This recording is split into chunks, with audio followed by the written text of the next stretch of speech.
Welcome to the Alaska Weather Show. I'm meteorologist Peter Chan, coming to you from the National Weather Service on this Thursday, January 27th, 2022. And I'm able to do so through a unique partnership with Alaska Public Media. Thank you for joining us this evening. If you'd like additional weather information, you can always go to weather.gov online and you can point and click on these maps and it will bring up forecast, watches, warnings, advisories, and much more. And another time I'll explain a few other things that we might be able to look up on the various Weather Service sites. Looking at what we have here for weather headlines, we're still watching that low pressure that's lifting out of the North Pacific into the Western Gulf, and that's going to produce coastal mountain snows, rain at sea level, especially across areas from around Cordova eastward through the Panhandle. Some snows also extending northward up into the southeast interior, up through the Copper River Basin, eastern half of the Alaska Range, and beyond that, even up into Fort Yukon area, picking up a little bit of light snow and blowing snow, but by far some of the heavier snow there in the eastern Alaska Range. Some of the passes could see as much as 6 to 10 inches of snow through Friday, so that's where there'll be some travel impacts. Also travel impacts along portions of the Haines and Klondike highways for 4 to 6 inches of snow tonight and into the day early Friday.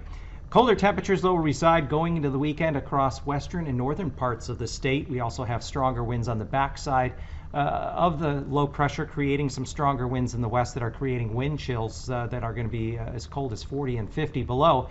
But after a brief return to more normal temperatures, we're actually going to see mild air, moist air return to the southwest portion of the state early in February, and that will spread a little north and eastward across the southern portion of the state February 3rd through the 10th. That's also going to mean an increase of moisture up into the central interior that could lend toward some more significant snowfall than in that time frame. Here's a beautiful image of sunrise this morning in Nome. You see clear skies and at least conditions there a bit more tranquil. Looking at other areas, Cordova, there just east of Prince William Sound, had 40 degrees with light rain and lower ceilings, some fog as well. The coastal mountains getting snow.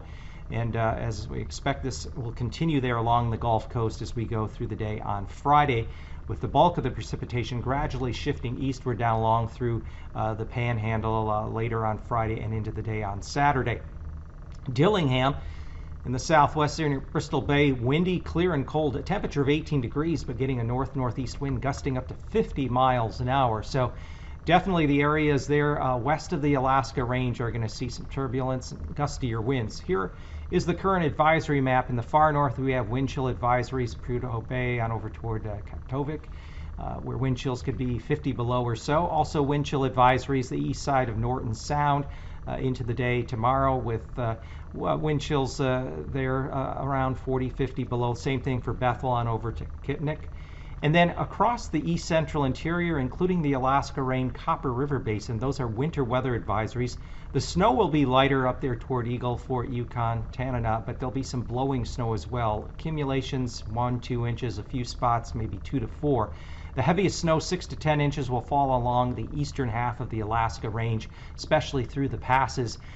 Glen Allen has picked up about 5 inches of snow as mid-afternoon this Thursday, with additional snowfall expected tonight into Friday morning. Also some blowing snow occurring around Thompson Pass near Valdez, and we have winter weather advisories also for the far northern Panhandle, including the Haines and Klondike highways for 4 to 6 inches of snow tonight into Friday morning. Lighter amounts of snow in the western portion of the Kenai Peninsula, where there is a winter weather advisory. Cooper Landing on over towards Soldotna could pick up a few inches of snow with some blowing snow. So again, we can kind of see that a little better there along the Gulf Coast. But by standards of a week ago, pretty not as intense of a storm as what we had a week ago. But looking at the cloud cover, you can see the curl in the clouds well south of Kodiak Island, lifting out of the north Pacific up into the western Gulf. That is the primary low pressure circulation. Plenty of moisture streaming northward up into the southeast interior, as well as up into the Yukon and British Columbia. High pressure extends from eastern Russia, across the Bering Strait through the Brooks Range North Slope into the Canadian Arctic coast. There is also another low that will be lifting out of the North Pacific and heading up toward the central western Aleutians on Friday. That's going to be a little more compact system, but with it there will be some storm force winds and primarily some rain showers in the central Aleutians. But here's the weather map this afternoon. You can see that ridge of high pressure from eastern Russia across the North Slope and into far northern Canada. And then we have the low now emerging into the southwestern Gulf, an occluded front curling around it. That's bringing snow to the coastal mountains, and that moisture spreads inland. It also creates the snow across the Alaska range on up toward around Fairbanks. Fairbanks is going to pick up an inch or two of snow, maybe 2 to 4 inches in the hills surrounding Fairbanks. And then we see by early on Friday morning, that low continues to sit east of Kodiak Island and southeast of the Kenai Peninsula there over the western Gulf, with rain primarily along the outer and inner channels there of the Panhandle, with snow along the interior coastal mountains. And on Friday afternoon, we see the low just kind of sitting and spinning, with another more compact low approaching the central Aleutians from the southwest, with some additional rain and storm force winds. And then by Saturday, the low over the northern Gulf will begin to weaken. A little offshoot of that kind of moves inland into the lower Yukon and British Columbia, but the system then will begin to wind down, though still there will be rain along the Panhandle there into Saturday, with snow along the especially intercoastal mountains. So temperatures for Friday morning will be mild, above freezing across the Panhandle, some areas holding around 40. Across south central areas, temperatures will be trying to rise a little bit. West of the Alaska range, though, below zero. Highs Friday afternoon generally in the 20s, south central areas, 40s across the Panhandle.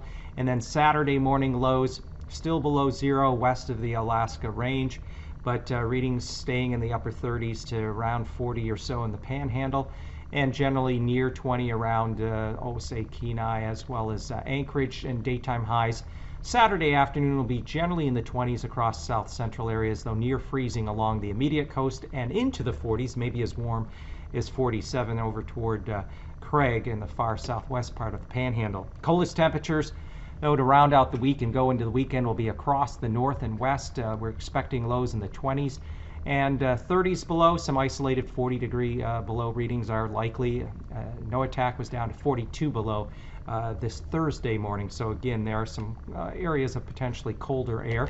High temperatures stay sub-zero, with the coldest readings north side of the Seward Peninsula on up along the Arctic coast in the Brooks Range. Saturday morning lows again well down into the 20s and 30s below.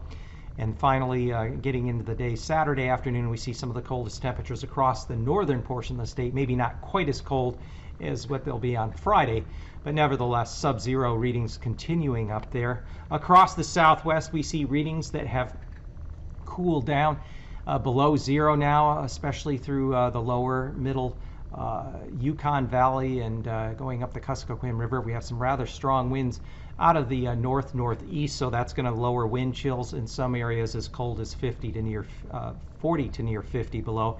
Temperatures, you have to get out to the central Aleutians before you see readings stay above freezing. And then Friday afternoon, high temperatures will generally stay below zero across the interior. Southwest coast, maybe up around 7 or so at Dillingham and Bristol Bay.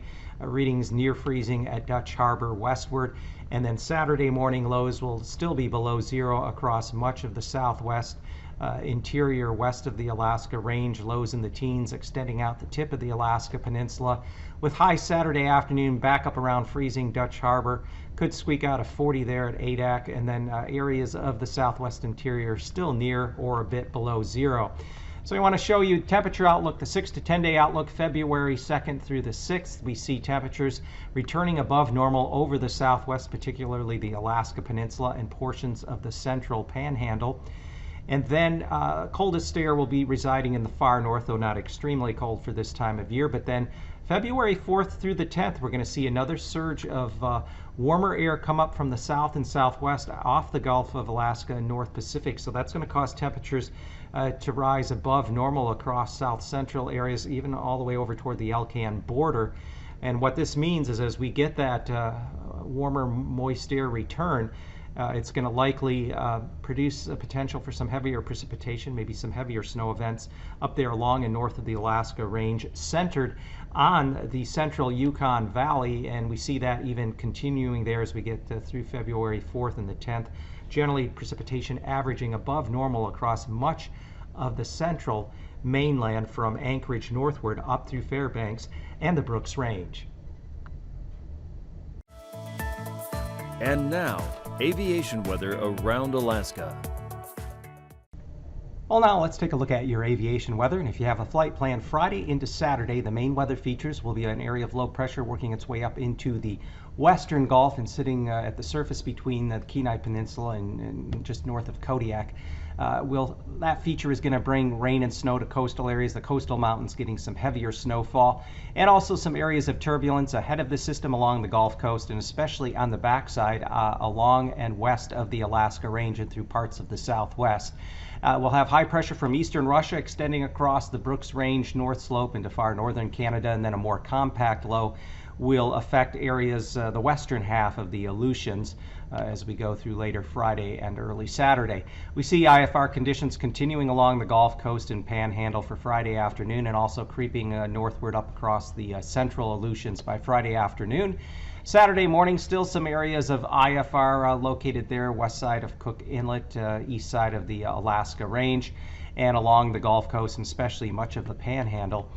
For Saturday afternoon, we see a little IFR conditions emerging there along the north slope and parts of the Arctic coast. Otherwise, IFR conditions continue, especially from around Valdez eastward through Yakutat and much of the Panhandle. So past conditions, Friday, Anaktuvuk as well as Atigun will see VFR conditions. Further south and west, we see MVFR conditions, Lake Clark and Merrill. More in the way of IFR conditions, though, along the east entrance there. And then as we round the Alaska Range, Rainy Pass, generally MVFR conditions on Friday. Windy Pass, we'll see IFR conditions give way to MVFR conditions.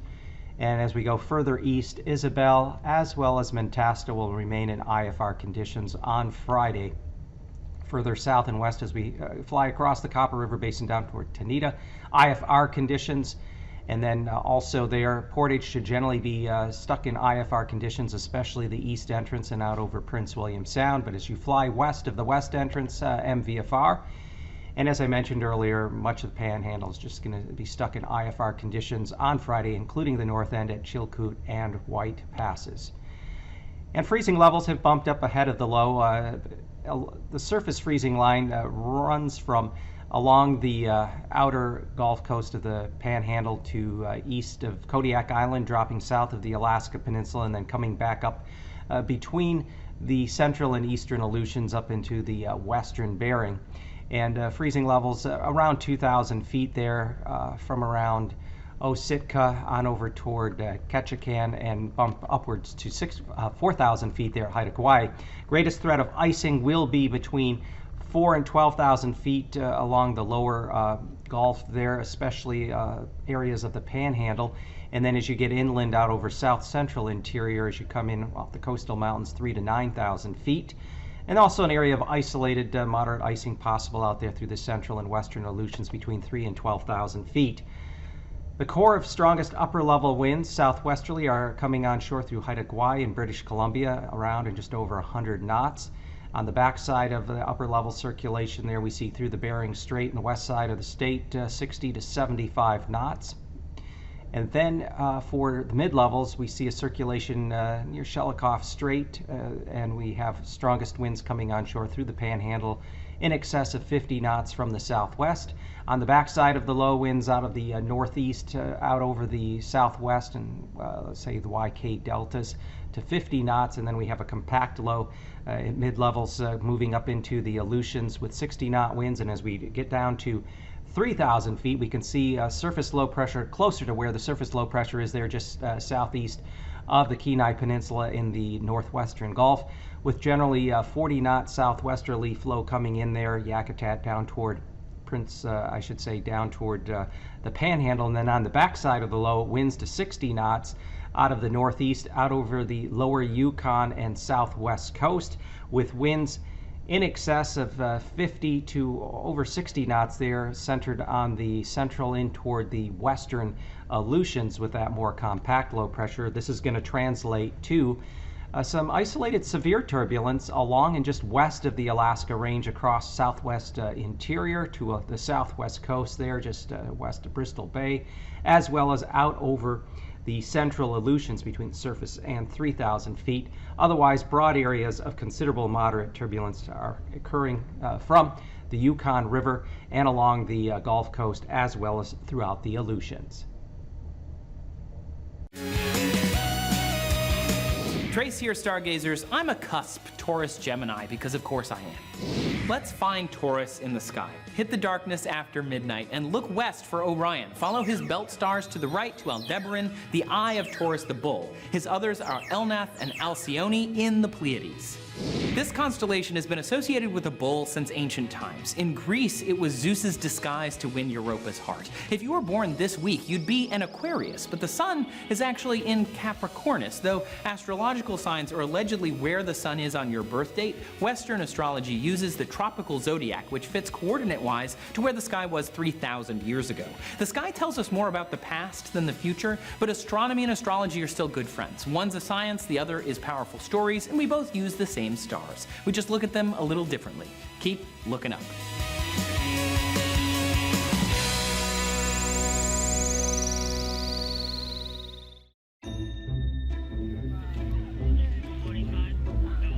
We're at Vandenberg Air Force Base for about 20 minutes before the launch of ICESat-2. You might see the white light off in the distance. That's the Delta II rocket. It kind of feels like an idea that was always going to just stay an idea. But no, it's real. It's sitting on top of the rocket. You know, and for me, it's kind of surreal. Like you say, it's been 10 years, and it's hard to believe. It's like, we're really here? This is really about to happen? It's totally cool.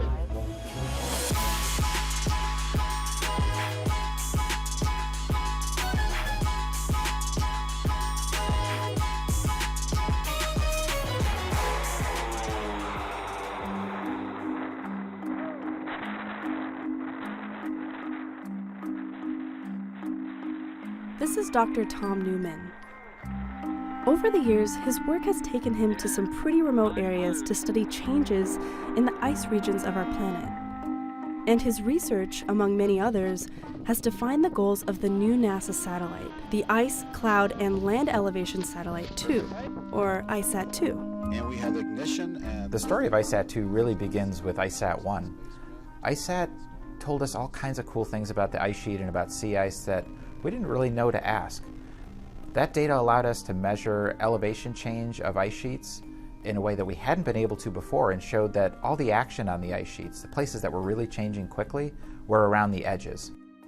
So when we were thinking about what could we do better next time, we knew that was one key component. In addition to the edges of the ice sheets, ICESat-2 needed to measure a dimension of sea ice that remained elusive: its thickness.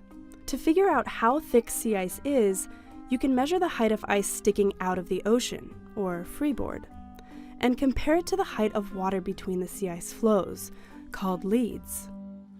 The problem is, sea ice is really dynamic, and those cracks open and close various places in the ice pack throughout the day, throughout the year, and what we need to do is have measurements of the ocean whenever it's available, wherever it occurs in the sea ice pack. To solve that problem, ICESat-2 was designed with a fast-pulsing laser instrument to take precise, near-continuous measurements across its 3 pairs of beams.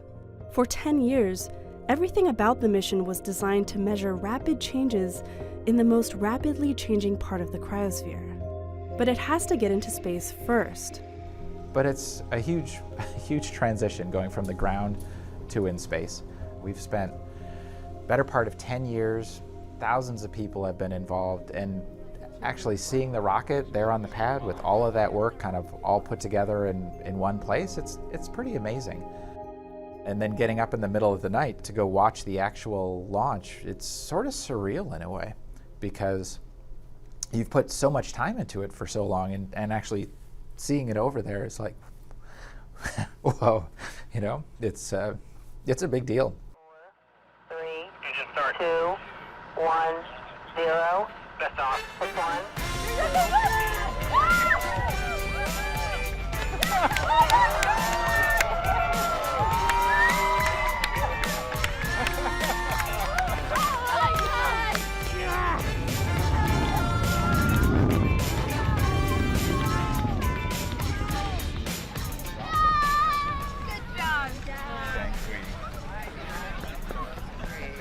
That was awesome. Totally cool.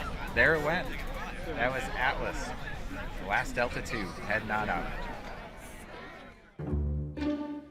So Atlas has been turned on over the course of the first few weeks of the mission, really culminating for us with the laser. So this is our first look at sea ice data from ICESat-2, and it looks fantastic. The signal levels look great. We've got plenty of photons there. We're capturing ridges. We can clearly see the ocean. All sorts of cool stuff in there, and this is just our first data. It's only going to get better from here on out.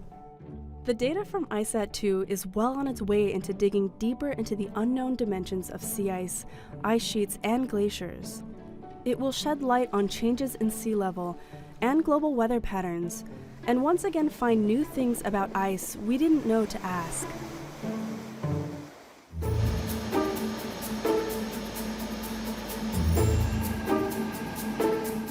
So my heart is definitely racing. I don't know about anyone else's.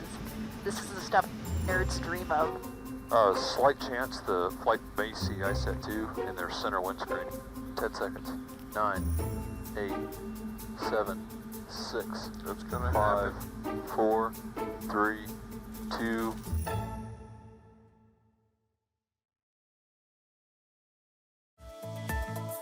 And now, marine weather around Alaska. Welcome back, and now let's check the sea ice edge. And today we continue to see that the winds are continuing from the northeast. That's allowing the ice to push south and a bit westward. Ice cover is rather extensive throughout the central, northern, and eastern Bering Sea. And as a result, don't anticipate much change, at least through the day. Friday, though, winds may begin to relax a little bit over the weekend. Let's take a look at what we have for the marine forecast for the Panhandle. Winds across the inner channels, south-southeast, 25 knots with some gusts of 35 to 40 knot gales from the southern and central inner channels. Waves anywhere from 5 feet in Lynn Canal upwards to 9 feet once you get toward Dixon Entrance. And along the outer coast, winds generally from the south to southeast, 30 knots, and waves running 14 to 16 feet. Saturday, the inner channels winds will be 10 to 15 knots, northern and central areas with waves to 2 to 3 feet. But as you get south of Ketchikan there, Dixon Entrance, southeasterly winds to 25 knots. We'll still have some swells coming in up through there at around 12, 13 feet. The outer coast winds will be out of the southwest around 25 knots with waves of 13 to 15 feet. The winds will turn a little more south and southeasterly once you get from Yakutat westward. Along the northwestern Gulf Coast, just off of the Kenai, winds will be out of the east at 20 knots. We expect 25 knot northeasterly winds in Prince William Sound with waves around 6 feet. And then coming down from around Anchor Point down to the mouth of Cook Inlet, 30 to 35 knot northeast winds turning northwesterly with waves as high as 9 to 10 feet. Saturday, we look for winds to come down out of the northeast around 10 knots in the ice-covered upper end of Cook Inlet, as well as out over Prince William Sound. And as we get down toward the mouth of Cook Inlet and out just northeast of Kodiak, we expect winds out of the west-northwest 30 knots and waves again around 9-10 feet. Across the Kodiak Island on Friday, winds will be northwesterly 25 to 30 knots. We will see some locally stronger winds coming through some of the gaps there off the Alaska Peninsula with gusts upwards of 50 and 60 knots as you get off of Chiknik and Sand Point out over the open waters with waves of 12 feet. On the Bering side, look for north to northwest winds 25 to 30 knots and waves as high as 8 feet around Cold Bay. For Saturday, winds will continue to come down generally from the west, 25 to 30 knots across Kodiak Island, and out of the northwest to 30 knots on the Pacific side of the Alaska Peninsula, with waves about 9 feet, and then northerly winds to 20 knots there north of Cold Bay. Across the Aleutians, a compact low is going to be lifting northward across the western half of the Aleutians. We'll see winds 25 to 30 knots, the eastern Aleutians, waves 9-10 feet there on Friday, but winds picking up to 40-45 knot gales. There could be a period of storm force winds Friday night as that lifts northeastward through the western half of the Aleutian chain. Things will be coming back down around, but wind shifting. We see through the central Aleutians, winds become southerly with 30 to 40 knot gales being the rule there, especially Atka through Kiska, and waves running from about 15 to 19 feet. Across the west coast, where the ice is well in place, winds will continue from the northwest at about 20 knots. On the edge of the ice, we'll see 25 knot winds vicinity of St. Paul, St. George with 7-foot waves. For Saturday, winds continue out of the north over the ice and generally around 20 knots, and then northeasterly 20 to 30 knots along the ice edge from St. Paul, St. George to just west of St. Matthew. The Arctic coast, winds will be 20 to 25 knots from the southwest to west. We will see winds turn more to the northwest and north through the Bering Strait on the north side of St. Lawrence Island at about 10 to 20 knots. And then on Saturday, look for winds to continue in the 15 to 25 knot range along the Arctic coast, coming down to 10 to 15 knots in the lower Chukchi Sea, and upwards to about 20 knots from the north, passing through the Bering Strait there on the north side of St. Lawrence. And a quick check overnight, early Friday morning, low pressure located in the western Gulf. It'll continue to sit and spin just off the Kenai and Kodiak Island Friday afternoon. And then as we go into the weekend, Saturday, it should begin to diminish with high pressure remaining in place along the northern portion of the state. These forecasts are for planning purposes only. Call 1-800-WX-BRIEF for a formal pre-flight briefing. Always file a flight plan before you go flying. The U.S. Coast Guard Auxiliary urges you to leave a float plan with a friend or the harbor master before you go boating.